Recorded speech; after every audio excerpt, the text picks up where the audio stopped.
Neste momento, daremos início ao painel 14, intitulado Desafios da Tributação de Transações Internacionais. Convidamos ao palco o senhor Daniel Teixeira Prates, Márcio Oliveira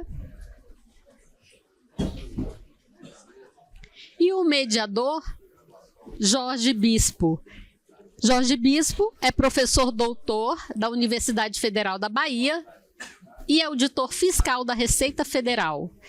Doutor e mestre em Contabilidade e Controladoria pela FEA-USP, mestre em Gestão Empresarial pela EBAP-FGV. Master em Direito Tributário pelo INSPER São Paulo. Graduado em Administração de Empresas, Direito e Ciências Contábeis, atuou como professor de pós-graduação FGV Management do CIESA, Amazonas, da FIPECAP, na Universidade Federal de Goiás e da Unicamp. É coordenador e avaliador de artigos da área de tributos do Congresso USP de Contabilidade, da área de auditoria e tributos do Congresso Ampiconte e avaliador de diversos congressos e periódicos. Atualmente é auditor fiscal da RFB e professor adjunto da Universidade Federal da Bahia. Senhoras e senhores, com a palavra o senhor Jorge Bispo.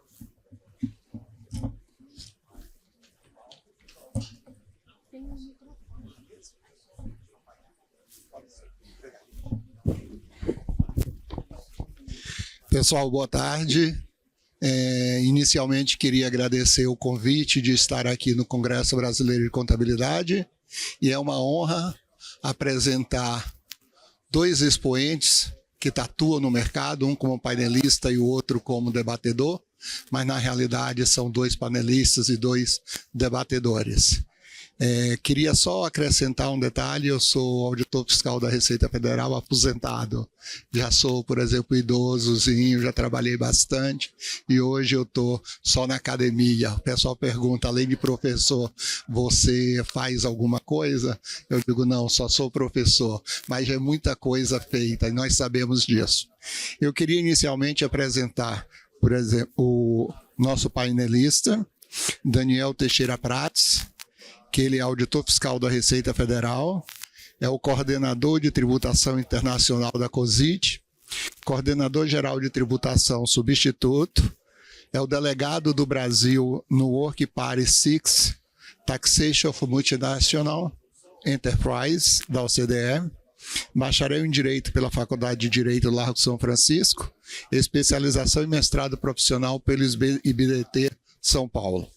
Ao mesmo tempo, gostaria de apresentar outro expoente que será nosso painelista debatedor também, Márcio Oliveira. Ele é sócio-líder de preço de transferência da EY no Brasil, com 24 anos de experiência em serviços tributários e especialização em planejamento internacional e supply chain. É reconhecido por sua atuação em grandes empresas no Rio de Janeiro e como membro da GETAP. Formado em Economia pelo FRJ, com MBA em Gestão de Negócios de Petróleo e Gás pela FGV e mestre em Contabilidade pela FUCAP. É multipremiado e referência em tributação corporativa. Atua como professor convidado em renomadas instituições como FGV, IBMEC e FUCAP. E é autor de publicações influentes na área tributária. Queria registrar a falta da foto que está no painel do nosso painelista, que é especializado em tributação internacional e por uma questão técnica apenas não está a foto dele ali. Pedimos desculpas e seja bem-vindo da mesma maneira e de uma forma ainda mais referenciada ainda. Temos dois experts sobre tributação internacional e eu queria, antes de começar as apresentações dele, dar um start com uma pergunta que serve para os dois, que ao longo da apresentação do trabalho responderá dentro das suas perspectivas e dentro dos painéis abordados. Para os dois painelistas, os dois mediadores, como as mudanças nas políticas internacionais e as reformas propostas pela OCDE, como Pilar 1 e Pilar 2, estão impactando a tributação das transações digitais e globais. Você não precisa responder taxativamente agora. No decorrer da sua apresentação, você pode ir discutindo e falando alguma coisa. Qual é o impacto do Pilar 1 e Pilar 2 na tributação das empresas nas transações globais e internacionais? Tá, João. Posso ir até ali?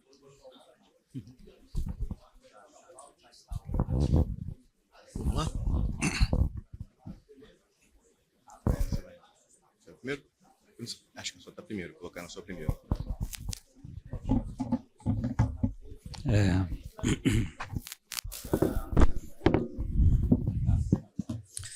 Boa tarde a todos. Eu estou cheio de cabo aqui e eu nunca participei de nenhuma palestra nesse formato, então para mim é um pouco novo. Só um minutinho aqui para eu tentar me organizar.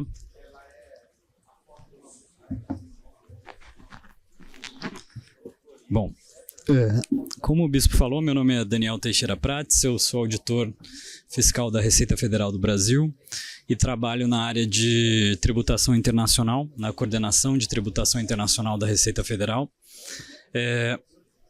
E eu trabalho mais especificamente com a questão de preços de transferência e mais recentemente a gente tem também acompanhado a questão da tributação da economia digital, né? Desses dois projetos, ou desse projeto, né? Capitaneado pela OCDE, que é a solução dos dois pilares, né? Eu não sei qual é a familiaridade de vocês com relação a esse tema. É um tema relativamente novo, né? E talvez os senhores, ou melhor dizendo, né, não faça parte do dia a dia de vocês. Então a minha intenção aqui não é tentar abordar com muita profundidade o assunto, mas sim tentar explicar quais são os conceitos, né? Eu vou falar um pouquinho da economia digital e o meu amigo Márcio ele vai falar depois, eu acho que sobre questões relativas a preços de transferência, né? Bom, então vamos lá. Exatamente. De onde surgiu... Deixa eu voltar aqui. Perfeito. A questão da tributação da economia digital, ou esse problema, ele veio...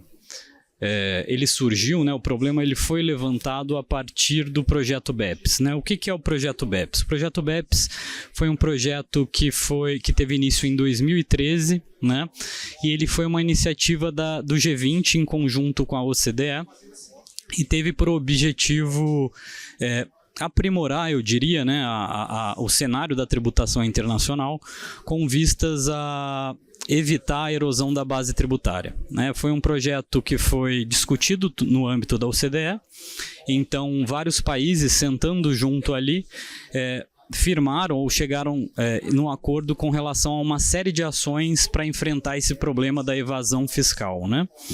E uma dessas ações que foi discutida nesse projeto foi justamente a questão da tributação da economia digital, né?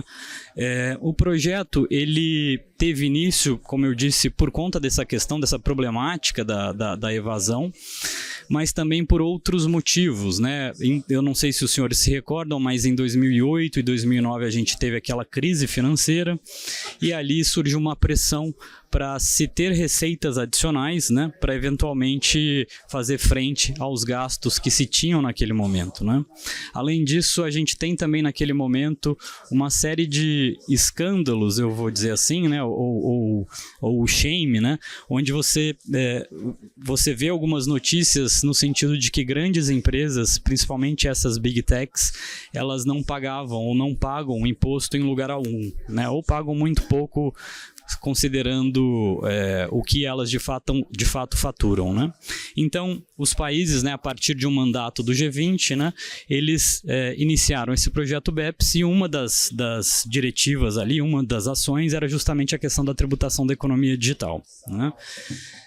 A questão da economia digital, ela tem como pano de fundo, né, ou ela evidencia uma problemática que é a adequação da tributação hoje, né, ou do sistema tributário hoje, para tributar, para reconhecer essa economia digital, né? A tributação, ela via de regra, ela sempre foi muito alicerçada na questão da presença física, né? Eu preciso ter um estabelecimento, eu preciso ter uma empresa, uma instalação fabril, alguma coisa tangível, né, operando no meu mercado para que eu possa ali, a partir disso, reconhecer receitas, despesas e assim por diante, né? Só que a economia digital, ela jogou isso para o ar, né? Ela falou, olha, eu posso ter uma empresa na Irlanda, por exemplo, um Google ou Facebook ou qualquer outra empresa similar, com clientes em todo o mundo, né? E explorando mercados diferentes, explorando, por exemplo, os dados de contribuintes brasileiros, né? Então, eu posso ter, por exemplo, o Daniel com uma conta no Instagram, o Daniel entrando no Google e eu recebendo uma série de anúncios, né, que são veiculados para mim, né, mas cujos clientes, né, o Google recebe o pagamento de empresas lá fora, né? E aí, como a gente vai tributar essas operações, né? Esse é o grande problema. E aí, o que a gente tem... Tá meio difícil passar o slide aqui.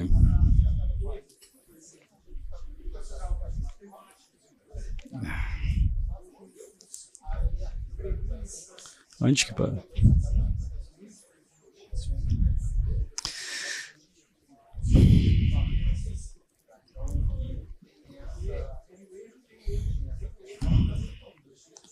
Deixa eu ver.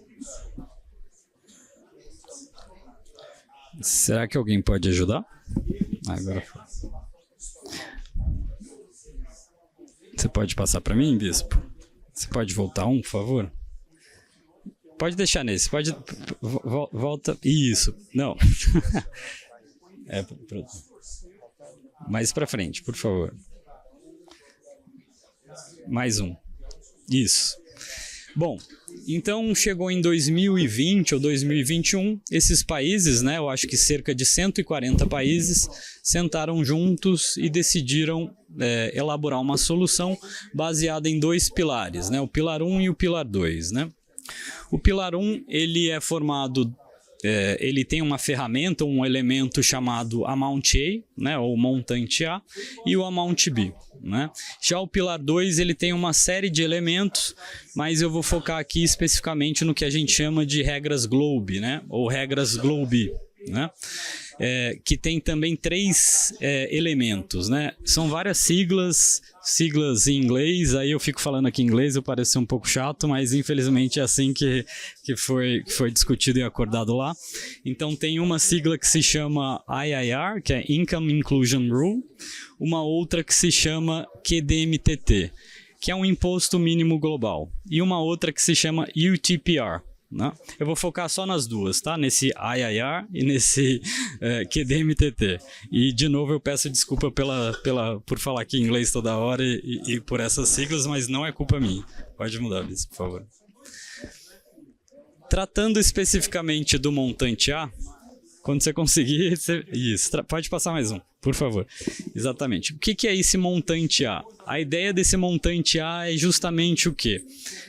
Eu tentar realocar para jurisdições de mercado, para jurisdições onde esses dados são consumidos, né?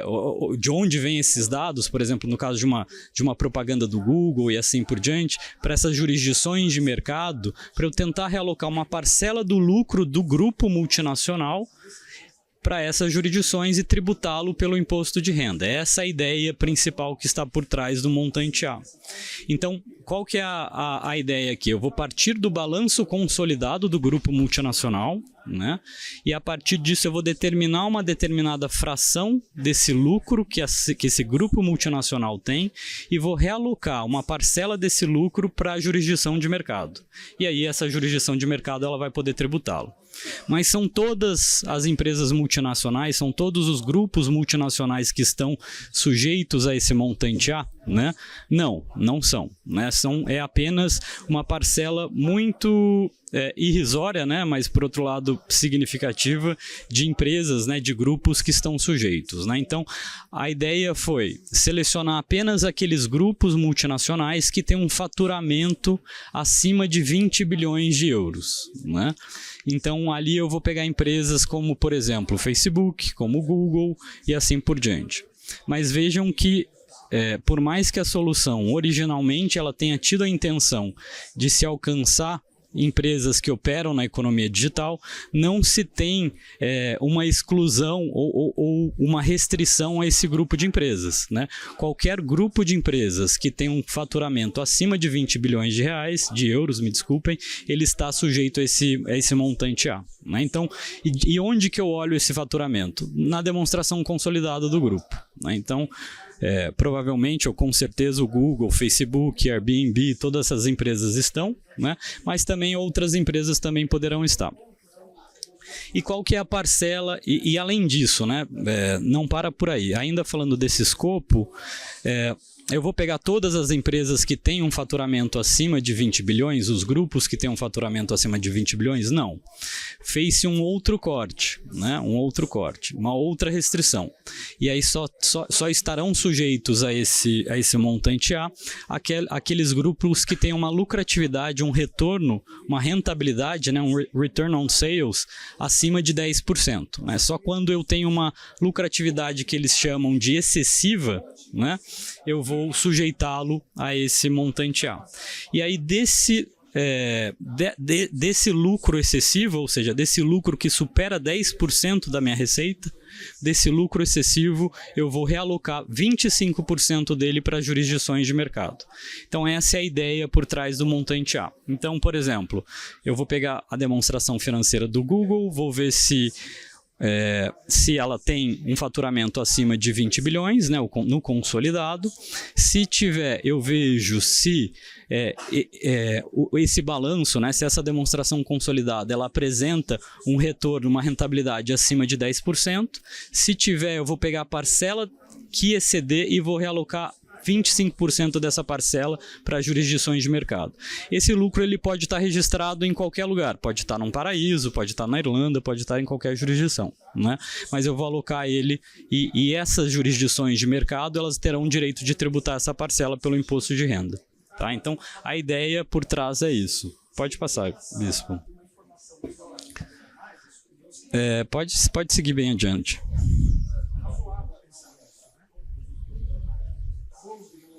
Pode seguir. Tá, pode deixar aí. E aí eu acho que tem um ponto importante, talvez, para o nosso seminário aqui, né? Que é o que essa economia digital ou esse montante A ele impacta na vida do contador, né? Eu acho que até então, eu acho que o senhor sabe muito melhor do que eu, né? A demonstração consolidada ela nunca teve um papel relevante, né, para fins de apuração fiscal, né? Eu sempre olho a demonstração individual, né? Nesse novo modelo, né, nesse sistema que talvez seja introduzido, e por que talvez, né? Porque a gente tem um sistema que foi desenhado, existe um modelo, mas ainda não houve o acordo entre todas as jurisdições, né? Precisaria de um acordo multilateral, né? Um acordo, como se fosse um acordo para evitar dupla tributação, mas um acordo multilateral, onde todas essas jurisdições vão sentar e assinar. Então, chegou-se a um consenso com relação a uma parte substancial desse novo modelo, mas ainda não 100%, né? Então, isso ainda não é uma realidade, pode vir a ser. Mas se vier a ser, né, você tem uma mudança de paradigma, né, onde a demonstração consolidada ela passa a ter um papel relevante e você tem novos parâmetros, né, de tributação. Pode passar, Bispo. Além desse montante A, ainda no pilar 1, a gente tem também o que a gente chama de montante B, né? O montante B é uma medida de simplificação para preços de transferência, né? Eu vou tentar não falar muito sobre o preço de transferência, porque meu amigo Márcio ele vai falar, mas eu acho que talvez só para trazer a ideia para vocês, né, o conceito, A ideia aqui é se introduzir uma medida de simplificação, né? O que acontece, né? A gente tem as regras de preço de transferência de acordo com a OCDE, que são regras mais complexas, que exigem uma certa subjetividade, tem uma questão chamada de análise de comparabilidade, você tem que buscar comparáveis. Quando se trata de países como o Brasil, né, você tem uma dificuldade muito grande de se achar comparáveis, né? Geralmente, países em desenvolvimento você não encontra comparáveis, é difícil, né? Ou comparáveis mais adequados, eu diria assim. E aí se desenvolveu esse montante B, que não tem nada a ver com economia digital, mas é uma medida de simplificação para preço de transferência, onde desenhada para distribuidores de baixo risco, né? Então, eu tenho a matriz, por exemplo, que fabrica partes e peças, ela vende para um distribuidor aqui no Brasil e esse distribuidor ele vende para os seus clientes finais, né? Essa solução, o montante B, ela vai falar assim, olha, tá vendo esse distribuidor?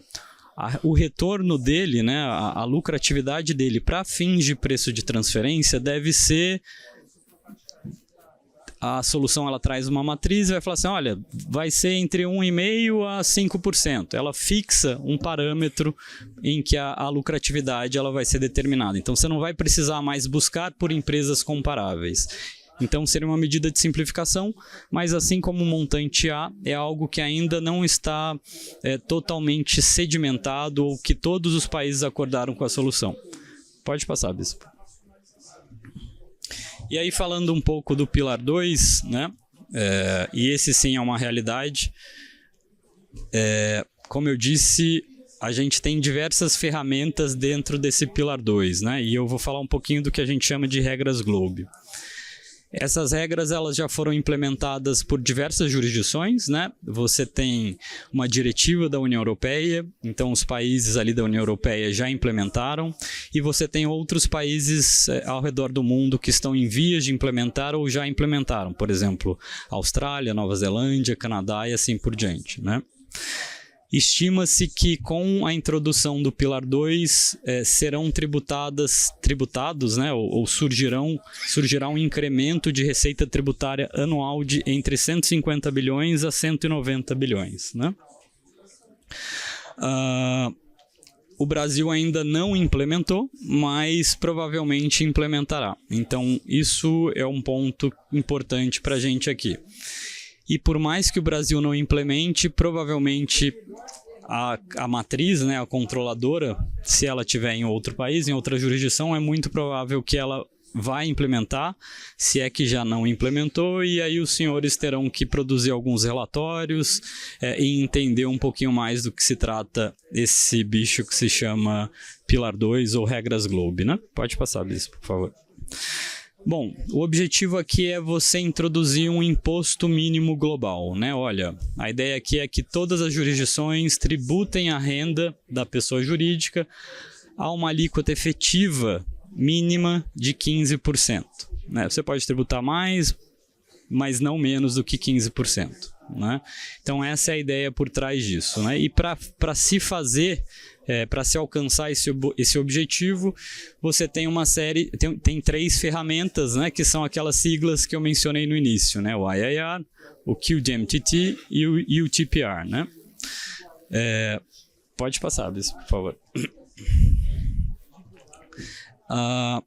Bom, quais são as empresas ou grupos que estão dentro dessa regra, né? São os grupos que têm faturamento acima de 750 milhões de euros. Né? Então, enquanto no Pilar 1 são 20 bilhões de euros, no Pilar 2 são grupos que têm receitas superiores a 750 milhões de euros. Né? Você tem algumas exclusões, algumas entidades que são excluídas, mas, via de regra, ela alcança qualquer tipo de atividade, né? Quais são os pontos importantes aqui, né? Primeira coisa é o cálculo da alíquota efetiva, né? Da alíquota efetiva do imposto de renda, porque se uma determinada jurisdição tributa a renda a uma alíquota inferior a 15%, essas ferramentas, né, essas siglas, elas são engatilhadas e aí elas são aplicadas, né? O cálculo ele é feito em bases jurisdicionais, né? Então, por exemplo, eu posso ter uma empresa A do mesmo grupo e uma empresa B do mesmo grupo no Brasil, eu vou calcular a alíquota efetiva considerando a empresa A e a empresa B. Não é a alíquota efetiva da empresa A e da empresa B, né? É um cálculo por jurisdição, né? E aí talvez surja uma dificuldade, né, pro operador aqui, pro contador e assim por diante, porque muitas vezes vocês não têm contato, né, ou se é que conhece, né, ou tem a possibilidade de ter acesso à informação da outra empresa do grupo, né? O cálculo da alíquota efetiva é feito em bases jurisdicionais, mas muitas vezes você tem uma empresa operando quase que como uma entidade individual na jurisdição, né? Então, isso é uma dificuldade do próprio sistema. A base desse pilar 2, né, dessa regra Globe, é a demonstração individual, né? A partir daí que eu vou pegar o lucro, né? O lucro, e vou pegar um imposto apurado. Pode passar, por favor, Bispo? Então, o que vai acontecer, né? Eu tenho que calcular esse imposto efetivo, essa alíquota efetiva, e está tudo em inglês de novo, né? Me desculpem. O que eu vou ter que fazer? Eu vou ter que pegar o imposto que está contabilizado e compará-lo ao que a gente chama de Globe Income, né? Que é o lucro antes dos impostos com alguns ajustes, né? Então, por exemplo, eu vou excluir eventuais dividendos, ganhos de capital, tem alguns ajustes que estão nas regras modelo, né? E aí, chegando nessa alíquota efetiva, eu vou aplicar a medida que o país eventualmente introduza, né? E eu vou falar um pouquinho dessas duas medidas. Pode passar, Bispo. Uma delas é o que a gente chama de QDMTT, né? Ou imposto mínimo, né? Que é a jurisdição que sofre com essa alíquota inferior a 15%, ela pode introduzir esse mecanismo, né, esse QDMTT, e aí a partir disso ela vai cobrar que a gente chama de top-up tax, né? Ela vai cobrar a diferença entre a alíquota efetiva da empresa, por exemplo, 11%, e vou cobrar a diferença até se chegar a 15%. Né? Então, é como se fosse um adicional do imposto ou uma contribuição, seja lá o que for, para que se alcance esses 15% de alíquota efetiva. Né? Então, mas esse mecanismo ele é aplicado pela própria jurisdição que tem o imposto mínimo, que tem a tributação abaixo dos 15%. Pode passar, Bispo. O outro mecanismo que a gente chama de IIR é um mecanismo que é aplicado subsidiariamente, né? Então, se a jurisdição não introduz um imposto mínimo, ou se a jurisdição ela tem a jurisdição da controlada, né? Ela tem uma tributação abaixo dos 15%, a jurisdição da investidora ela pode aplicar esse outro mecanismo que a gente chama de IIR, né? Que é como se fosse uma regra CFC, uma regra TBU, né? Então a jurisdição da investidora ela vai tributar o lucro da investida quando a investida não tributa esse lucro de modo a se alcançar os 15%. Né? Então, é uma abordagem que a gente chama top-up-down, né? Top-down. E é muito semelhante a uma regra CFC. Né? Então, por exemplo, eu tenho uma empresa, um grupo que opera aqui no Brasil. Esse grupo, porventura, ele pode ter uma subvenção para investimento, ou ele pode ter uma série de incentivos, está localizado na Zona Franca de Manaus, por exemplo, e aí, por conta disso, a alíquota efetiva desse grupo no Brasil é abaixo de 15%. Né? Nossa alíquota nominal do imposto de renda é 34%, mas a alíquota efetiva ela pode ser menor. Né? E de fato isso acontece com muita frequência quando você se beneficia de alguns incentivos ou por conta das subvenções para investimento que a gente tem e assim por diante. Né? E aí o que acontece? Se o Brasil não introduz esse QDMTT, esse imposto mínimo global, de forma a complementar o imposto e se chegar numa alíquota efetiva de 15%, a jurisdição da investidora, por exemplo, se o grupo está no Japão, na Coreia, ele vai aplicar esse outro mecanismo que a gente chama de IIR, e vai cobrar a diferença sobre o lucro do Brasil. Né? Então, se o Brasil não recolhe, alguém vai recolher. Né? Isso significa o quê? Que o Brasil, se ele não implementa isso, ele está perdendo receita.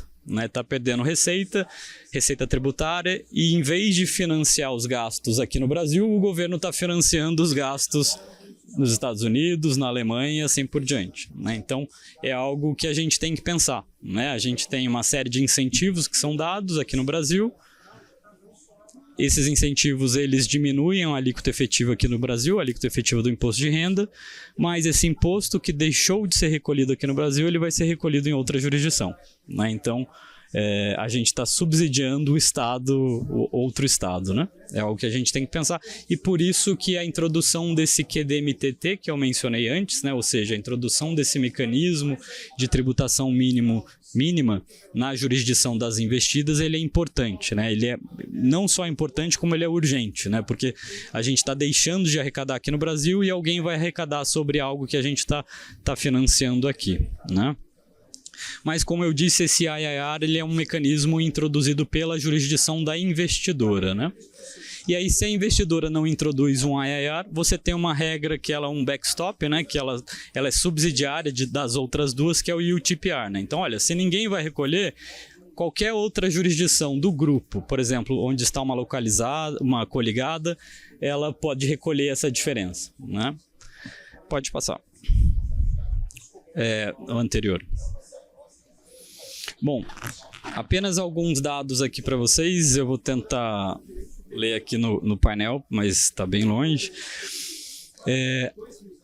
A gente tem quase 3 mil grupos de empresas que operam aqui no Brasil, né? Por meio de 8 mil entidades, né? Sendo que desses grupos, 84 são grupos brasileiros, né? O resto é grupo multinacional, né? Como eu disse, esse mecanismo, esse IIR, ele já foi introduzido por diversos países, né? Então, alguns países já introduziram e outros irão introduzir agora a partir de 2025, né? Se a gente não faz essa alteração, né, na base de cálculo, se a gente não introduz esse imposto, a gente vai deixar de arrecadar algo financiando outros estados, né? Então, é importante que a gente entenda esse conceito e a importância deles, né? Como vocês sabem, a gente tem uma série de incentivos fiscais, né? E a renúncia desses incentivos, ela gira em torno de 4% do PIB, né? É algo extremamente significativo, né? E aí, a gente, nesse contexto de introdução desse imposto mínimo, né, desse QDMTT, se a gente de fato vier introduzir, a gente tem que repensar a nossa política de incentivo fiscal para que a gente, de fato, tenha incentivos que sejam efetivos, né, e que estejam de acordo com esses mecanismos, né. Um outro ponto que eu acho que é importante aqui para vocês é que todos esses mecanismos aqui, como eu disse, né, o IIR, o UTPR e o QDMTT, eles partem da contabilidade, né? Eles partem da contabilidade. E aí o contador, novamente, ele tem um papel fundamental aqui. A contabilidade ela tem que estar preparada de acordo com um gap, que seja um gap adequado, né? E você tem outros pontos ali que são importantes no cálculo, por exemplo, da alíquota efetiva, né? Você tem, no cálculo da alíquota efetiva, você tem, por exemplo, a possibilidade, né, ou a obrigatoriedade de consideração dos impostos diferidos, né? Que é algo que geralmente não, né? Nunca foi levado em consideração para fins fiscais, né? E agora ele será, né? E que é algo bem difícil, né? É complexo, não é algo tão trivial assim, né? O controle dos diferidos. Eu acho que é isso, Bispo. Depois a gente pode voltar, se for o caso, para responder perguntas e assim por diante. Ok. Obrigado, Daniel. Obrigado. Ao final da apresentação do Márcio, ainda eu tenho uma questão, e aí a gente pode debater, por exemplo, as 2, 3 questões, já englobando pilar 1 e pilar 2. Tudo bem? Márcio, por favor, sua apresentação.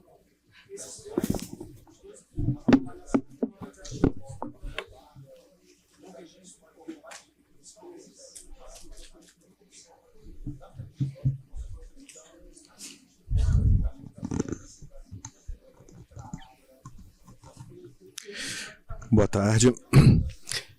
Bom, vamos falar um pouquinho sobre... Eu acho que eu vou fazer o seguinte, acho que eu vou usar o microfone e vou falar andando. Eu me sinto mais confortável.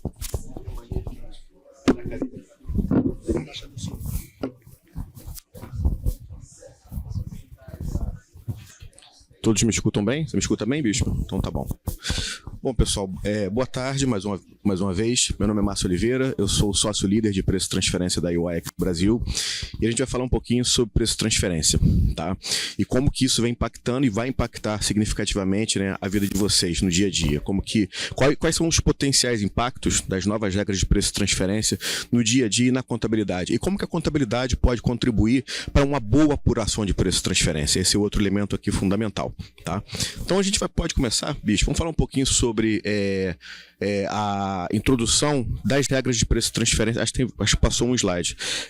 Vamos falar um pouquinho sobre a introdução das regras de preço de transferência no Brasil. Esse é um projeto, né, que se iniciou lá em 2017. Né, enfim, o governo brasileiro, né, começou esse debate em 2017 junto com a OCDE. E a ideia qual era? Era alinhar as nossas regras de tributação, né, ao parâmetro internacional no que diz respeito a preço de transferência. E falando de preço de transferência, o que isso significa? Significa o quê? O conjunto de regras que existem para que você possa avaliar se as operações que acontecem principalmente no âmbito intercompany, elas estão acontecendo em uma base que represente uma proxy de mercado. E qual o propósito disso? O propósito é exatamente evitar, ou pelo menos mitigar, situações em que haja uma manipulação, através de uma manipulação de preço, a transferência de um lucro que seria teoricamente tributável em uma jurisdição para uma outra jurisdição, né? Normalmente, naturalmente, uma jurisdição, né, que tribute a renda por uma alíquota menor do que aquela jurisdição da qual o lucro foi deslocado, né? Então, nesse contexto, nós tínhamos regras de preço de transferência desde 1996. Qual era o ponto central? As regras que nós tínhamos até o momento, elas, em certa medida, elas estavam alinhadas de um contexto de mercado, né? Existe todo um contexto histórico, né, pelo fato de a gente ter adotado um caminho diferente, em linhas gerais, do que vinha sendo adotado no mundo, mas o fato é que no momento em que uma empresa vinha, né, buscar uma avaliação de preço de transferência com base na regra antiga, frequentemente a gente encontrava valores e números que estavam desconectados de uma lógica de mercado. Qual era a consequência disso? Nós podíamos ter situações de dupla tributação, ou seja, a empresa ela acabava pagando tributos sobre a mesma renda aqui no Brasil e no exterior. E o contrário, que prejudicava o erário, situações de dupla não tributação. Você acabava não pagando o tributo aqui e também acabava não pagando esse tributo no exterior. Bom, a partir de 2022, né, com a publicação da medida provisória 1152, a gente tem uma mudança nesse contexto, né? As nossas regras de preço de transferência, elas passam a se alinhar àquilo que é aplicado no mundo todo. E aqui o objetivo central, né, é a aplicação daquilo que a gente define como princípio arm's length. E o que é o princípio arm's length? De uma maneira bastante simplória, bastante objetiva, procure tratar uma parte relacionada, uma contraparte sua no exterior, da mesma forma que você trataria, né, um terceiro independente. Ou seja, procure precificar essa transação, né, da mesma forma que você precificaria caso você estivesse se relacionando com um terceiro independente. Essa é a essência de preço de transferência, que é o princípio arm's length. Falando assim, parece bastante simples. Não, então vou buscar esses critérios, vou procurar precificar o meu produto da mesma forma que eu precificaria com um terceiro. Só que quando a gente vai para uma perspectiva prática, a gente vê que nem sempre é assim. Porque existem, e pode acontecer com bastante frequência, operações que você não realizaria com o terceiro, por diversas razões. Então você acaba não tendo um comparável para se fazer essa avaliação. E aí, em certa medida, acabam entrando o quê? As regras de preço de transferência. Existe um conjunto, né, de métodos que são utilizados justamente para se fazer essa avaliação. Esses métodos, eles já existiam no antigo modelo de preço de transferência brasileiro, mas como eu coloquei, de um modo geral, nós temos ali algumas exceções, mas de um modo geral, os resultados obtidos acabavam se desconectando de uma prática de mercado. Com as novas regras, o objetivo é justamente mitigar esse tipo de situação. É trazer uma situação de maior justiça nessa avaliação, né? O objetivo aqui tá bom, vamos avaliar se realmente essa transação foi avaliada em termos de mercado, né? Então, a medida provisória, ela acaba sendo convertida em lei, que é a Lei 14.596, e nós temos, já a partir desse ano, 2024, a obrigação de se aplicar as novas regras de preço de transferência às operações intercompany. É que eu estou fazendo uma simplificação, não necessariamente somente operações intercompany, você também precisa fazer essa avaliação quando na contraparte você tem um paraíso fiscal ou quando na contraparte você tem uma entidade sujeita a regime fiscal privilegiado. Mas, de um modo geral, a gente está falando de operações com partes relacionadas. Pode passar mais 2, Bibis? Pode 2 direto. Mais um, isso, tá? Acho que pulou um slide. Volta um pouquinho, por favor. Acho que pulou um. Isso, tá? Muito bem. E qual é a principal diferença das regras que nós tínhamos para o modelo atual de preço-transferência? A principal diferença é o quê? É que no modelo antigo, ele não demandava um conhecimento aprofundado de cadeia de valor.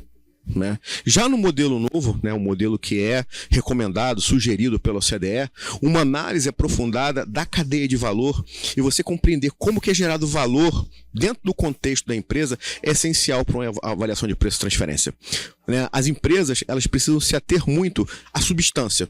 Se eu fosse resumir, de um modo geral, tudo que o Daniel falou agora há pouco, né, e tudo que eu estou falando aqui, em uma única frase, tivesse que esse desafio de simplificar de uma única frase, seria o quê? A substância deve prevalecer sobre a forma. Ou seja, você deve tributar, ou seja, você deve se valer, né, de uma base tributária em relação àquilo que efetivamente aconteceu. Né? E não aquilo que eventualmente está num contrato. Obviamente, um contrato é um belíssimo ponto de partida para uma avaliação de uma transação. É o ponto de partida. A autoridade fazendária, no momento de uma diligência, ela vai pedir os contratos para avaliar, para entender como que o negócio foi organizado, celebrado. Mas o que vai valer de fato é o quê? É aquilo que de fato aconteceu. Então precisa existir um grau de aderência muito forte entre o que está acontecendo e o contrato. Então você não pode, por exemplo, falar, não, no contratualmente eu coloquei aqui uma operação de leasing. Não, mas do ponto de vista fático, o que isso aqui representa? Uma operação de compra e venda. Então você deverá tratar de uma perspectiva de preço-transferência essa transação como uma operação de compra e venda, né? Ainda que o seu contrato vá em outra direção. Então essa análise contratual é muito importante para se compreender preço-transferência. Existe um outro elemento importantíssimo, fundamental nessa discussão, que é aquilo que a gente define como análise funcional. O que análise funcional é? Vamos pensar de um ponto de vista prático. A gente está falando aqui, né, e o Daniel explorou bastante isso, basicamente o quê? Em divisão de lucro. Você tem o Brasil, uma jurisdição, e você tem uma contraparte no exterior localizada em outra jurisdição. O que a gente está aqui discutindo basicamente é o quê? Como que o lucro gerado em uma transação intercompany vai ser dividido? Qual vai ser o quinhão que a autoridade fazendária brasileira terá direito de se apropriar e tributá-la, e qual quinhão que a autoridade fazendária de uma outra jurisdição também vai ter o direito de se apropriar e tributá-la. Né? Como é que você faz isso? Né? Você faz essa avaliação a partir o quê? De uma análise, você tem como elemento, um dos elementos para essa avaliação, o quê? Aquilo que a gente define como análise funcional. Né? E na análise funcional você vai identificar o quê? Quais são os riscos, ativos e funções suportados por cada uma das partes envolvidas na transação. Né? Por quê? Vamos lá. De uma perspectiva prática, quanto mais lucro, quanto mais riscos, ativos e funções uma parte suporta, teoricamente, mais lucro ela tem direito a se apropriar e, consequentemente, tributar. Então, o objetivo da avaliação de preço-transferência vai ser o quê? Vamos olhar o Brasil, né? Quais são os riscos, ativos e funções que uma empresa no Brasil tem? Qual o nível de riscos suportados por ela? Qual o nível de funções exercidas? Qual o volume de ativos empregados nessa atividade? Né? E a partir daí você vai conseguir pegar e vai ter um bom ponto de partida para fazer essa avaliação da distribuição de lucro. Um outro ponto importante é entender o objeto da análise. Né? O que você está analisando? Qual o objeto dessa transferência do Brasil para o exterior e vice-versa? A gente está falando de um serviço? A gente está falando aqui de um bem? A gente está falando de um direito? É entender a natureza jurídica, isso é fundamental. Né? As circunstâncias econômicas, isso influencia significativamente uma avaliação de preço-transferência. Né? O ambiente macroeconômico, você não pode, por exemplo, considerar, né, da mesma forma um comparável, uma taxa um nível de lucratividade de uma entidade no exterior ao nível de lucratividade aqui no Brasil. Né? Por exemplo, você pode ter, numa avaliação de preço-transferência, a lucratividade, né, no exterior avaliada a 2%. Uma empresa consegue conviver bem, eventualmente com a lucratividade muito baixa no exterior. Aqui no Brasil, você não vai tirar o seu carro da garagem e vai fazer alguma coisa com uma taxa de juros a 10%, se você não vai ganhar no mínimo a taxa de juros básica. Então, ajustes de comparabilidade nessa avaliação de preço-transferência são fundamentais. E a avaliação, quando a gente faz análise das circunstâncias econômicas, a gente acaba levando isso em consideração. Tá? E a estratégia econômica do grupo. Né? Vamos lá. Se eu estou uma empresa brasileira e eu vou para o exterior e eu vou iniciar uma atividade econômica nova lá, é razoável né, de um ponto de vista prático, assumir que essa entidade, que essa empresa, ela aceitará um nível de lucratividade menor, porque ela é um entrante. Então, entrantes normalmente, né, aceitam taxas de remunerações menores. Então, esse conjunto de elementos avaliados de maneira conjunta, né, representa o quê? O principal pilar de uma avaliação de preço-transferência. Vamos avançar, bicho, por favor? Pode ir. E aqui a gente pode falar rapidamente, eu vou falar rapidamente aqui para vocês dos métodos. Vamos lá. A gente tem basicamente, como é que você faz essa avaliação de preço-transferência? Método. PIC é um método de comparação de preço. Ele é muito utilizado, por exemplo, no setor de commodities. Então, se eu sou uma multinacional brasileira, eu exporto minério de ferro, o que o fisco brasileiro vai querer saber? Né? O que o time aqui do Daniel vai querer saber? Se o valor praticado nessa exportação de minério de ferro é um valor que está alinhado com a prática de mercado.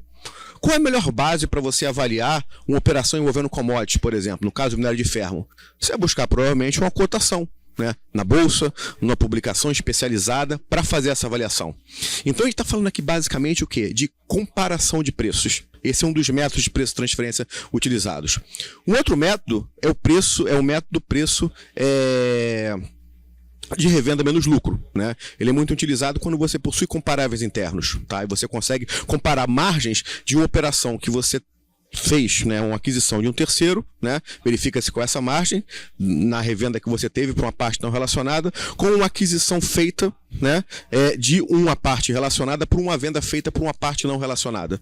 E custo de produção é um outro método também muito utilizado na avaliação de preço-transferência. Ou seja, você vende por uma parte relacionada um produto, você aplica um markup nessa venda para essa parte relacionada de 10%, por exemplo.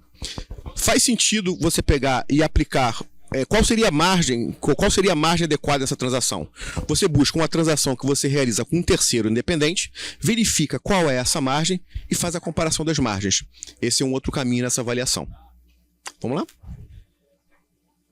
E a gente tem aqui, por fim, mais dois métodos, né? Que é o MLT, que é o método da margem líquida da transação.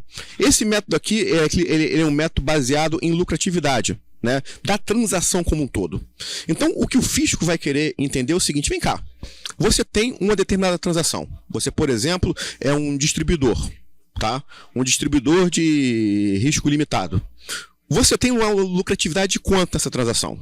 Em que você importa uma mercadoria e você revende essa mercadoria com um baixo nível de esforço operacional aqui no Brasil.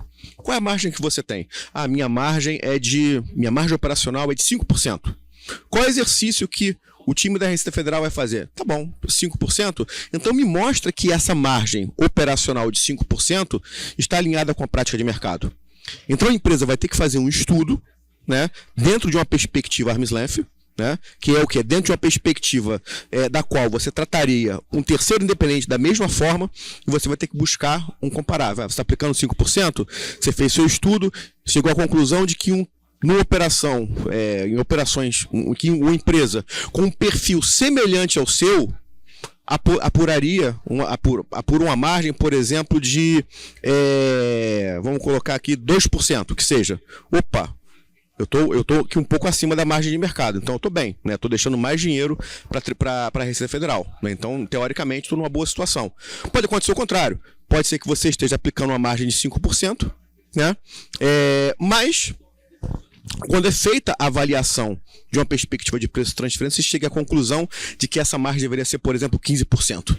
Né? Ou seja, empresas equivalentes à sua, no mesmo segmento de atividade econômica, com um perfil funcional semelhante, apurariam uma margem superior. Qual é a consequência? Você tem aí um ponto que você precisa avaliar.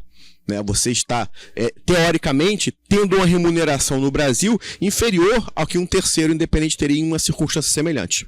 Tá certo? E, por fim, a gente tem um método que enfim, ele acaba sendo bastante utilizado em algumas situações, que é o método da divisão de lucro. Basicamente, você tem no Brasil uma entidade e uma contraparte no exterior. Duas empresas, né? Essa transação como um todo lhe gera um determinado nível de lucro, né? Então, o que você vai fazer? Você vai buscar caminhos para mensurar qual foi a riqueza gerada, de um modo geral, de um modo bastante simplório, nessa transação, e buscar critérios para dividir esse lucro entre essas duas empresas, a empresa brasileira e a empresa que está no exterior. Tá? De um modo geral, são esses os métodos que são utilizados, tá? Quais são os desafios que a gente tem aqui, né, de uma perspectiva contábil? E agora ingressando aqui propriamente no aspecto mais de ordem prática. Quais são os desafios? Bom, o primeiro ponto, quando a gente fala que eu selecionei só 3 métodos para falar sobre os desafios contábeis, quando a gente fala do MLT, né, o principal desafio contábil vai ser o quê? Vai ser fazer aquilo que a gente define como segmentação de resultado. Tá? Por quê? Porque uma empresa, ela pode ter diversas transações sendo realizadas simultaneamente. Ela pode ter diversas funções, por exemplo, sendo realizadas simultaneamente.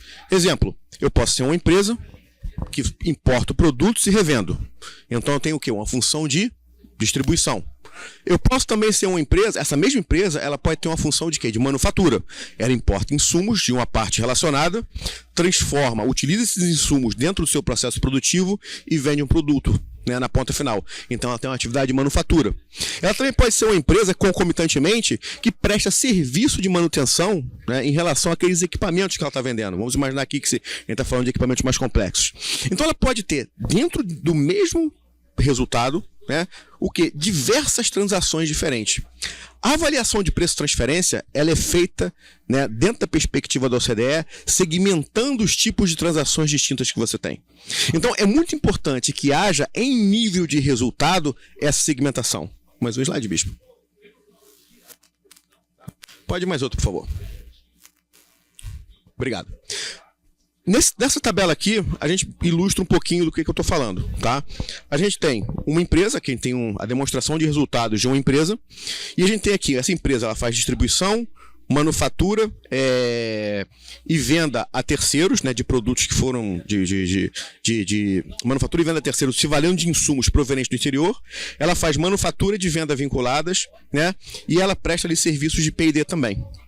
Vamos imaginar que essas 4 atividades sejam direta ou indiretamente influenciados o quê? Por gastos ou sejam ou também a gente tem a receita com parte relacionada. De outra maneira, vamos imaginar que cada uma dessas atividades tenham insumos importados ou de alguma maneira elas sejam impactadas por receitas que vão para partes relacionadas. Insumos importados de partes relacionadas ou receitas que são direcionadas para partes relacionadas. Ou seja, essas transações elas precisarão ser avaliadas de uma perspectiva de preço-transferência. Então o desafio que se coloca aqui é qual? Fazer uma correta segmentação do resultado.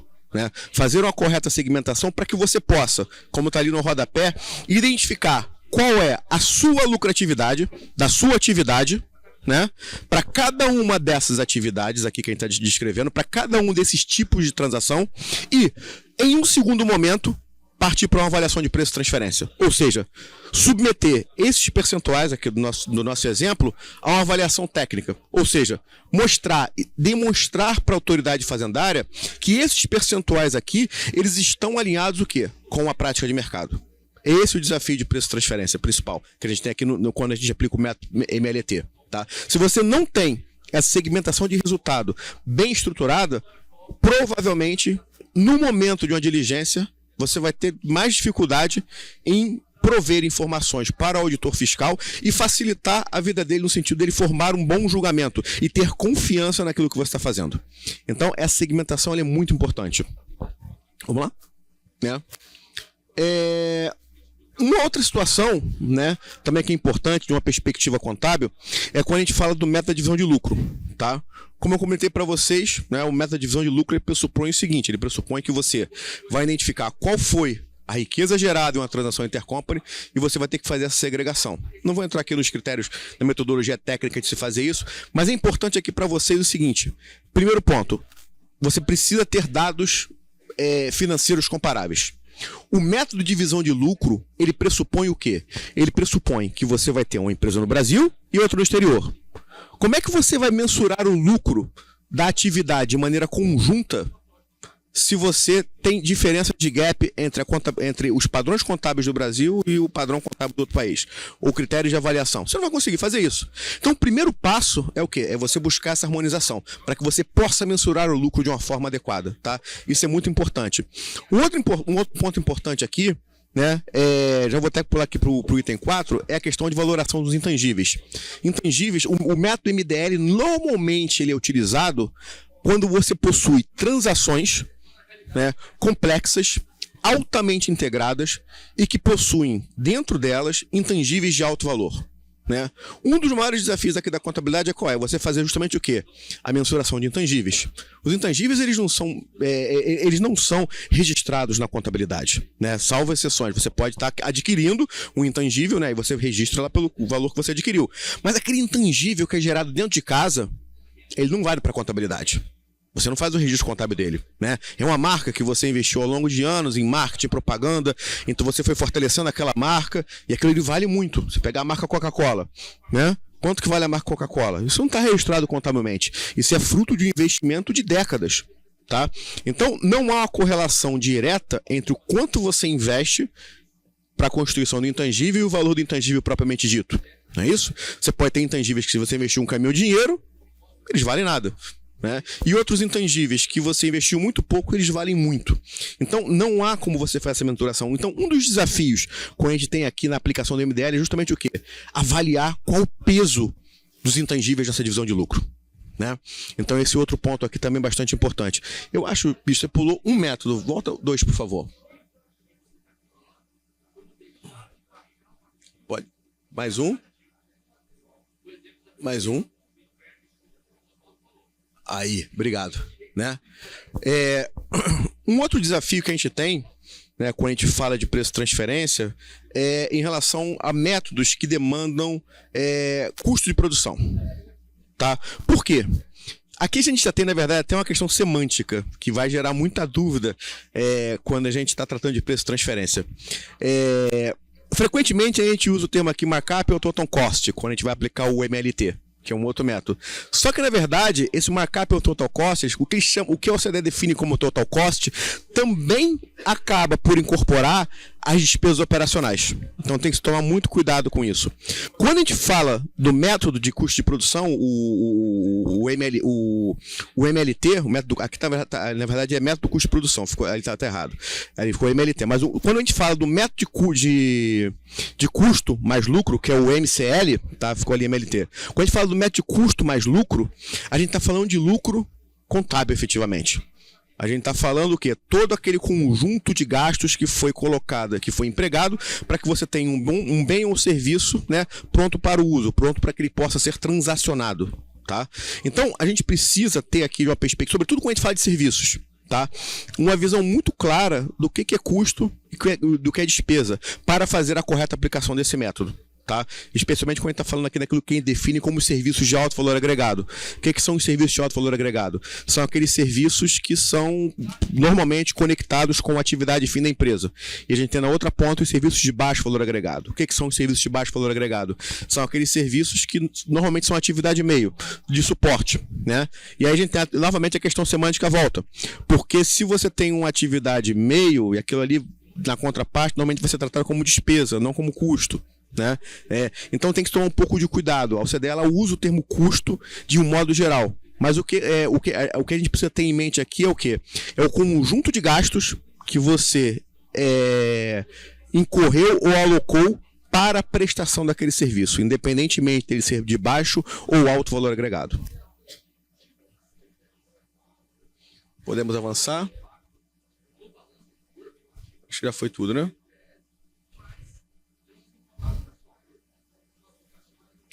Então, pessoal, acho que de um modo geral é isso. Procurei aqui ser o mais direto e objetivo possível. Eu sei que é um tema, por vezes, um pouco árido, né? Falar em preço de transferência, mas o ponto central tem operação intercompany? Tá? Tem operação de importação ou exportação envolvendo uma contraparte no exterior do mesmo grupo econômico, uma parte relacionada, essa avaliação ela é mandatória. Tá? E esse conjunto de cuidados que eu procurei aqui rapidamente resumir, ele vai se tornar cada vez mais importante. Um dado importante aqui, cerca de 60% do comércio internacional ele é realizado atualmente no âmbito intercompany. E provavelmente isso é um pouco mais. né? Porque aqui é muito difícil você fazer essa mensuração no âmbito dos intangíveis. Mas no âmbito dos tangíveis, né, em quem tem estatísticas mais precisas, em torno de 60% acaba sendo 60% do comércio nacional entre partes relacionadas. Isso significa o quê? Que 60% do comércio nacional está sujeito a uma avaliação de preço-transferência. E aqui no Brasil não é muito diferente. Então, o cuidado sobre a matéria ele precisa ser redobrado. Muito obrigado. Obrigado, Márcio. Eu queria dar continuidade fazendo uma pergunta primeiro para o Daniel, que, na realidade, depois complementando para você a mesma pergunta. Daniel, como a administração tributária tem se estruturado, tá, sobre a questão de legislação, questão de divulgação, questão de processo normativo interno para enfrentar questões ligadas ao Pilar 1 e Pilar 2 da OCDE?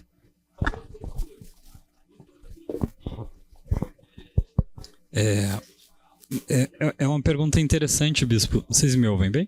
Tá. Eu vou tentar responder até um pouco mais abrangente, né? E falar um pouquinho do preço de transferência. Começando com o preço de transferência, né? Eu trabalho especificamente na parte... Eu trabalho na COSIT, né? Que é uma parte que lida com a parte normativa na Receita Federal, né? Tanto de análise de projeto de lei, como também elaboração de instruções normativas e elaboração também, né, de projetos, né, projeto de lei, medida provisória e assim por diante. E a legislação de preço de transferência ela foi elaborada pela Receita Federal, né, em conjunto com a OCDE. Então, quem desenhou a legislação e escreveu fomos nós, né, em conjunto com a OCDE. E aí a gente fez a medida provisória em 2022, né? E ela foi convertida em lei em 2023. Eu acho que é março ou abril, né? Não me lembro bem. Março. Antes eu lembrava número e instrução normativa. Hoje em dia eu não consigo mais lembrar nada, cara. E aí depois a gente fez uma consulta pública para a instrução normativa que regulamentou a parte geral da lei de preço de transferência. Publicamos essa instrução normativa e agora a gente acabou de soltar uma nova consulta pública também sobre preço de transferência, de uma nova instrução normativa que vai regulamentar o que a gente chama de APA, né, que é um processo de consulta específico em preço de transferência, onde fisco e contribuinte sentam juntos para firmar uma espécie de acordo antecipado, né, e trazer segurança jurídica e previsibilidade para o contribuinte. E também essa consulta pública também trata da instrução normativa ou da parte da instrução normativa que vai disciplinar transações com serviços, né? Então, é uma consulta pública que está aberta até final desse mês, né? Final de setembro. E aí a gente tem a intenção também de seguir e regulamentar, continuar a regulamentar outras questões específicas de preço de transferência. Então, no preço de transferência a gente já tem vários produtos concretos, né? E temos também uma agenda que a gente pretende cumprir, né? A nossa intenção é regulamentar tudo até meados do ano que vem, né? E, em paralelo a isso, a gente também tem estruturado as equipes, né, que vão lidar com esse novo sistema, que é a parte de fiscalização e assim por diante, né? E trabalhamos também com a parte de capacitação dos colegas, né, dos auditores que vão lidar com o novo sistema. A gente já fez alguns cursos com a OCDE. No momento a gente está tendo um outro curso virtual com o pessoal da OCDE e eles virão em outubro, né, para mais uma sessão presencial. Então a gente tem várias iniciativas de capacitação também.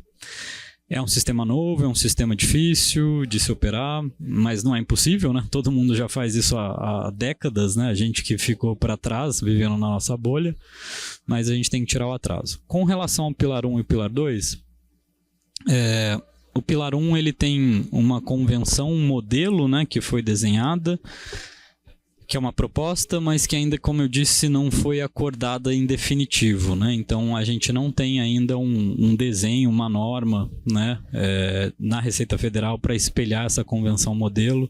A gente aguarda que haja essa aprovação e a partir disso, se o Brasil assinar e vier ratificar, aí talvez no futuro a gente passe a normatizar essa questão. Mas com relação ao Pilar 2, acho que os senhores viram, nesse ano saíram algumas notícias, inclusive no Valor Econômico, de declarações de pessoas do governo dizendo que o Brasil implementará esse imposto mínimo, né? E aí nós temos uma equipe específica que trabalha na COSIT, que já tem um draft, né? Uma minuta bem evoluída para apresentação, né? Então, assim que eventualmente o ministro ou se decida de fato encaminhar essa medida para o Congresso, a gente já tem tudo pronto. Aproveitando as suas considerações, eu queria fazer o inverso agora. Eu quero perguntar a alguém de mercado que tem expertise e que me diga, por exemplo, como as empresas estão se preparando para esses enfrentamentos de tributação global no mundo globalizado. Obrigado pela pergunta, Jorge. Bom, acho que o primeiro ponto é compreender, né, de um modo geral, o problema. Tá? As empresas elas vêm investindo muito em treinamento, mas elas têm procurado ir um pouco além disso, procurando trazer do exterior as melhores práticas internacionais, ou seja, aquilo que é feito em outros países, né, para não reinventar a roda. Isso representa um corta-caminho significativo de um ponto de vista prático. Tá? Além disso, há um investimento muito forte, né, quando a gente pensa em preço de transferência, em tecnologia. Tá? A tecnologia ela tende a facilitar muito essa evolução. E a gente vai vivendo, né, num mundo cada vez em que a presença da inteligência artificial ganha espaço. Tá? Então hoje, de um modo geral, já é possível, né, valendo-se de instrumentos de inteligência artificial, acelerar-se bastante a elaboração de uma documentação de preço de transferência. É possível, através de inteligência artificial, redigir, né, os principais, colocar essa inteligência artificial para ela fazer análise das demonstrações financeiras de um grupo. É possível pegar a inteligência artificial, fazer com que ela faça uma análise dos elementos coletados dentro do contexto de uma análise funcional, para que ela possa gerar documentos, né, como master file, local file. Naturalmente, a gente está dando os primeiros passos nessa direção. Então, nesse momento, o ser humano ainda é indispensável, né? Não vamos ter aqui a ilusão de acreditar que colocando tudo no chat GPT vai sair tudo pronto. Isso não vai acontecer, né? Pelo contrário, há um risco muito grande de que erros graves sejam cometidos. Mas, a partir do momento que nós tenhamos profissionais treinados, né, e com a acurácia técnica necessária, esses profissionais serão aptos a separar o joio do trigo e fazer uma avaliação muito clara do que é importante em termos de preço de transferência, de como que isso pode ser feito de maneira mais célere. Vou dar aqui para vocês um exemplo que eu vivenciei, né? Na UI nós temos uma ferramenta de inteligência artificial, né? E eu gosto muito de me divertir com ela. Então, outro dia eu coloquei lá quais são os 10 principais pontos de preço de transferência para a indústria farmacêutica, né? A inteligência artificial me respondeu. Eu acho que deveria ter uma trava, que assim, a gente deveria colocar lá no chat GPT ou na inteligência artificial o seguinte: me dê a resposta, mas não minta, né? Aí seria melhor, porque quando ele não sabe, ele cria coisas. Então, ele me listou 10 pontos, né? Dos 10 pontos, assim, de verdade, bati o olho e já joguei 6 fora, porque não agregava muito valor. Mas dos 4 que sobraram, né, 3 eram meio óbvios, né? Que, pô, legal, gostei, pegar o tema, e um eu não tinha pensado, né, que realmente era relevante. Então eu quero dizer o seguinte: a inteligência artificial ela vai ajudar muito, só que você precisa ter um operador experiente para lidar com ela.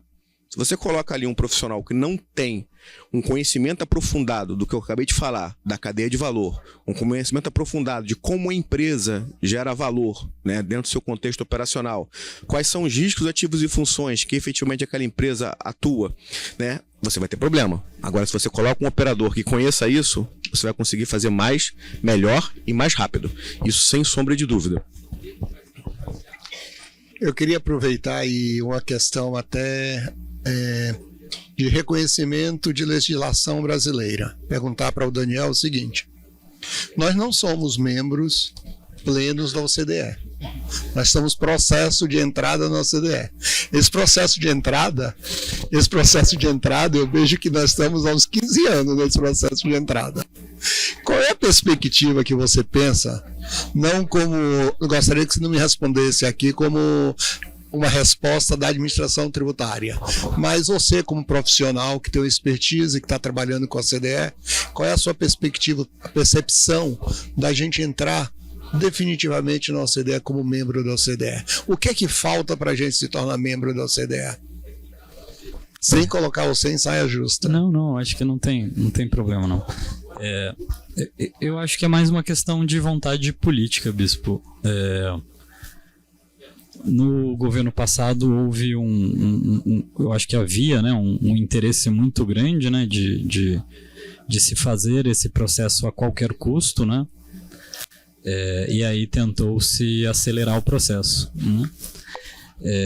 Esse novo governo ele tem reavaliado, né? E eu acho que em primeiro lugar tentando aquilatar quais são de fato os benefícios, e talvez tenham vários benefícios, né? Eu acho que tem sim, mas fazer o processo com mais cuidado, né? Identificando e não aceitando qualquer coisa também, né? Então eu entendo que o principal ponto é vontade política, né? A gente já deu no campo da tributação, a gente já fez avanços, o avanço principal, né? Que foi a questão do preço de transferência. Essa era a grande divergência, né? E eu acho que não restam outros pontos significativos, né? Muita gente fala da questão dos tratados, da política brasileira de acordo, mas na minha opinião isso não é um ponto, ou não deveria ser, né? Você tem outros países, por exemplo a Colômbia, que também tem as suas reservas nos seus acordos, e isso foi aceito, né? Então eu acho que é mais agora, né, nesse momento, eu acho que o ponto é mais político mesmo, né? Eu tenho uma pergunta para o Márcio, mas eu queria ver com ele o seguinte: antes de fazer a pergunta para você, eu queria saber se você tem alguma indagação para a administração tributária sobre queixas de contribuintes sobre preços de transferências, ou sobre a tributação global, ou sobre discussões de alguma coisa dentro da área de tributação internacional. Você pode fazer a pergunta que você quiser para o representante nosso aqui, o Daniel, como administração tributária, e com a pergunta que você faz, às vezes dá um pouco de luz para muita gente que fica perguntando: mas eu tenho um problema daqui, problema dali, e eu não consigo chegar até a administração tributária. O Jorge colocando a gente saia justa, hein? Bom, são várias perguntas, Daniel, mas eu vou procurar focar pegando o tema da moda, tá? Até por força da consulta pública que está acontecendo. E caiu aqui. Por força da consulta pública que está acontecendo, um ponto que tem sido muito debatido é a questão dos APAs, né? Ou seja, veio a consulta pública, a gente reputa o APA como um instrumento muito importante, né, nessa relação fisco-contribuinte e na necessidade de se fazer esses acordos para trazer maior segurança, né, de negócio no Brasil. Um dos pontos que foi, pelo menos preliminarmente, nas discussões que eu tive com associações, com contribuintes, foi a limitação, né, por conta do CONFIA, ou seja, né, de que teoricamente somente as empresas que estão no CONFIA há mais de inscritas, participando do projeto CONFIA há mais de 6 meses, poderiam participar do projeto, poderiam entrar com pedido de IPA, né? Qual foi a razão, né? A gente naturalmente sabe que a Receita Federal ela tem uma limitação de staff, né, para lidar com, imagina você ter um monte de IPA para discutir simultaneamente. Mas qual foi a principal razão, ou se houve outra razão, para que haja essa limitação além de um staff limitado? E se há alguma previsão para que essa trava ela seja afrouxada, né? Que a gente possa dilatar essa trava para o futuro e mais contribuintes possam ter acesso ao processo de IPA? Você conectou aí, Márcio? Seria bom você não ouvir minha resposta. É brincadeira. Eu acho que tem 2 pontos principais, né? Um deles é a questão de se começar com um grupo mais reduzido, né? E justamente por essas razões que você colocou, a Receita ela tem recursos limitados, né? Por mais que seja uma administração capaz, efetiva, extremamente digitalizada, mas ainda é uma administração de país em desenvolvimento e que conta cada vez menos com recursos, né? Então a gente pensou, né, nesse momento em trabalhar com um número mais restrito, trabalhar com empresas que provavelmente já têm uma política de transparência e colaboração, né, para que você tenha para que o mecanismo, né, seja mais efetivo. Então acho que são essas duas principais razões. Mas é claro, isso é uma minuta, né, de instrução normativa. É algo que a gente colocou na rua e soltou justamente para que seja criticado, para que venham outras alternativas, outras sugestões, para que a sociedade ela coloque ali, olha, tem essas razões, mas quem sabe não tem um outro caminho e assim por diante, né? A gente quer ouvir vocês para que a gente consiga chegar no meio termo, talvez, né?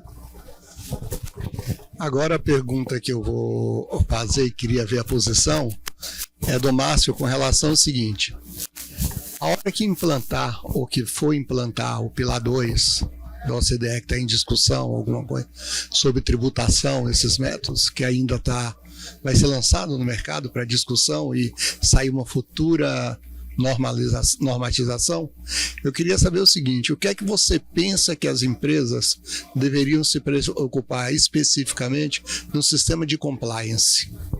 Porque nós vamos encontrar empresas que podem estar totalmente organizadas para esperar, por exemplo, uma regra desse tipo, e vamos encontrar empresas que podem não estar.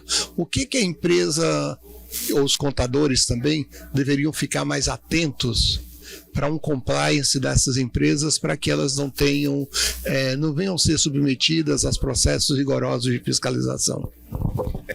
Essa pergunta, Bispo, eu vou dar a mesma resposta que eu dava quando a regra de TP foi implementada. Diagnóstico. Assim, você só consegue, né, o professor Falcone sempre falava isso, você só consegue mudar aquilo que você conhece. Você só consegue resolver problemas que você conhece. Se você não conhece, teoricamente o problema não existe. Então, é fazer um diagnóstico, né, dentro do contexto do grupo econômico para avaliar quais serão os impactos, né, tanto do Pilar 2, né, como aconteceu isso dentro da perspectiva de preço e transferência. E esse diagnóstico ele precisa naturalmente ser feito de maneira conjunta, você não pode olhar somente o Brasil, como o Daniel bem colocou. Quando a gente fala em Pilar 2, a gente está olhando algo mais amplo.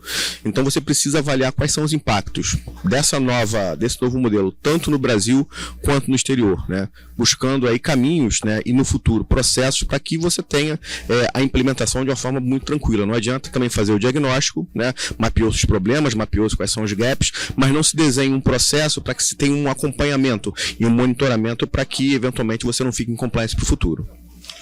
Perfeito. Eu queria complementar uma questão aqui que chegou até mim, que é o seguinte: pelo que entendi, toda e qualquer operação da empresa deveria incorrer em análise de TP. Procede este entendimento? Não é toda e qualquer empresa, não é toda e qualquer transação que vai ser sujeita a uma avaliação de TP, né? Vai ser sujeito a uma avaliação de TP aquelas operações que sejam realizadas de importação ou exportação que são realizadas no âmbito intercompany, né? E além disso, né, também são aquelas transações que são realizadas com paraísos fiscais, né, ou então que estejam sujeitos a regime fiscal, ou com contraparte sujeitos a regimes fiscais privilegiados, tá? Mas não se limita somente a isso. Vamos pensar aqui, quais são as transações? Quando você está importando ou exportando bem, serviço ou direito, tá? Tem que tomar um cuidado muito grande com intangíveis, e aqui entra uma questão de ordem prática até, tá? Intangível não necessariamente é aquilo que está contabilizado. Você pode ter um intangível não contabilizado. Então, se você está pegando uma marca, ainda que ela não esteja contabilizada, não tem registro contábil, mas essa marca está registrada aqui no Brasil e você explora essa marca aqui no Brasil e você transfere a propriedade dessa marca para uma outra jurisdição, isso também está sujeito a uma avaliação de preço e transferência. Quando você tem, por exemplo, uma situação em que você tem uma função, né, aqui no Brasil, o que significa uma função? Você está, por exemplo, exercendo uma função de, vamos supor, de manufatura. né? Você pega e decide transferir essa linha de produção, essa função de manufatura para uma outra jurisdição. Uma avaliação de preço de transferência também vai ser necessária esse tipo de no novo modelo, no modelo CDE. É um modelo um pouco diferente. Não se atenham somente àquilo que você tem um ADI, né? Aquilo que você tem um contrato de prestação de serviço, né? Aquilo que você consiga ver de maneira direta. Qualquer tipo de transferência de risco ao ativo ou função do Brasil para o exterior ou do exterior para o Brasil também vai estar sujeito a uma avaliação de preço de transferência. Obviamente, tendo como pressuposto, né, uma operação entre partes relacionadas, em que uma das partes esteja num paraíso fiscal ou que, né, uma das partes esteja sujeita a um regime fiscal privilegiado. Isso de maneira exemplificativa. Existem outras situações, né, em que se você tiver algum tipo de influência, em que uma parte tiver algum tipo de influência na precificação, né, dessa transação sobre a outra parte, também a avaliação de preço de transferência deve ser considerada. Perfeito. E a última pergunta que eu vou fazer para o Daniel é o seguinte: alguém já está ficando com alguma parte do nosso bolo? Já existe um levantamento de que, se eu não implantei ainda, alguém já está tributando a nossa parte? Já sim. Eu não sei quais jurisdições, mas tem sim, bispo. E tem alguma expectativa de quanto esse montante que a gente está deixando de arrecadar? Não. Não sei ainda, não sabia. Perfeito. Mas já estamos perdendo dinheiro. Já Perfeito. Um dinheiro que a gente ainda não tinha ganho, né? Mas a gente não poderia ganhar, crescer o nosso bolo, e na realidade a gente ainda não implantou. E alguém está pegando por a gente. Exatamente. Tá bom? Eu queria agradecer aos dois, tá? Chama